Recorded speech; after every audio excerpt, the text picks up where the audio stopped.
బాణాపురం గ్రామంలో జరిగిన సంఘటన చాలా బాధాకరం, చాలా దురదృష్టకరం, చాలా దుర్మార్గం.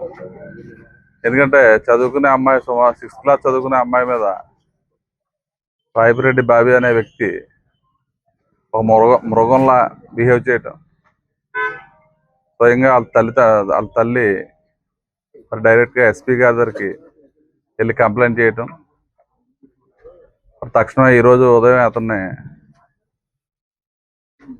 టేకప్ చేయటం జరిగింది. మరి ఇటువంటి దుర్మార్గాలు మన ఉమ్మడివారి నియోజకవర్గంలో ఇంతకుముందు ఎప్పుడు కూడా జరగలేదు. ఇలాంటి మృగాలకి ఈ కూటమి ప్రభుత్వం సరైన శిక్ష విధించడానికి ఆల్రెడీ ఎస్పీ గారితో నేను మాట్లాడి పూర్తి దర్యాప్తు జరిపి ఆ కుటుంబానికి న్యాయం చేయాలి, పిల్లలకి న్యాయం చేయాలని చెప్పి మరి ఎస్పీ గారికి, అదేవిధంగా మన సిఏ గారికి, ఎస్ఐ గారికి నాకు తెలిసిన వెంటనే ఫోన్ చేసి చెప్పడం జరిగింది. మరి ఇటువంటి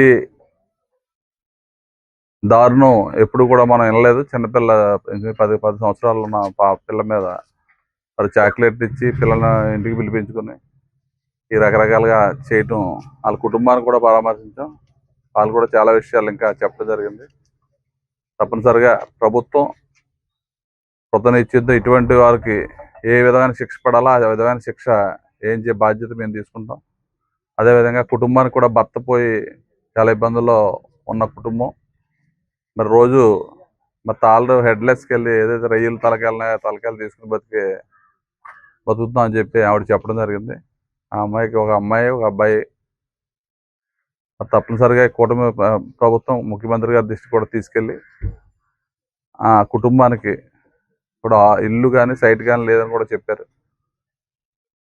వాళ్ళు చెప్పిన విషయాలు ఇంకా చాలా విషయాలు చెప్పారు. తప్పనిసరిగా అన్నీ కూడా పోలీస్ డిపార్ట్మెంట్కి ఆదేశాలు ఇచ్చి పూర్తి లోతుగా దర్యాప్తు చేసి దానికి తగిన శిక్ష వేయించే బాధ్యత ఈ కూటమి ప్రభుత్వం తీసుకుంటుంది. మళ్ళీ ఎప్పుడు కూడా మన నియోజకవర్గంలో ఇటువంటి దురదృష్టకరమైన సంఘటనలు జరగకుండా మరి దీన్ని తీవ్రంగా ఖండించడం జరుగుతుంది.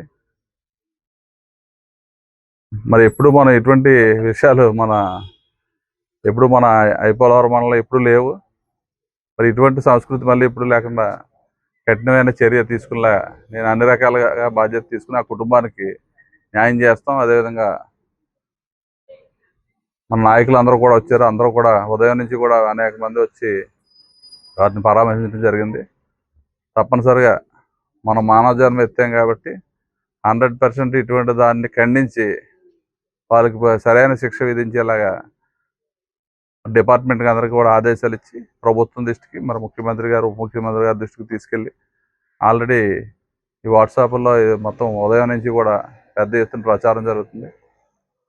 ఇటువంటి మృగాలని సరైన శిక్షతో ఖండితేనే ప్రజలకి అవేర్నెస్ వస్తుంది. కాబట్టి సరైన శిక్ష వేయాలని చెప్పి డిపార్ట్మెంట్ అందరికీ కూడా ఆదేశాలు ఇచ్చి తప్పకుండా దీన్ని పూర్తి దర్యాప్తు చేసి వాళ్ళ కుటుంబానికి న్యాయం చేస్తాం.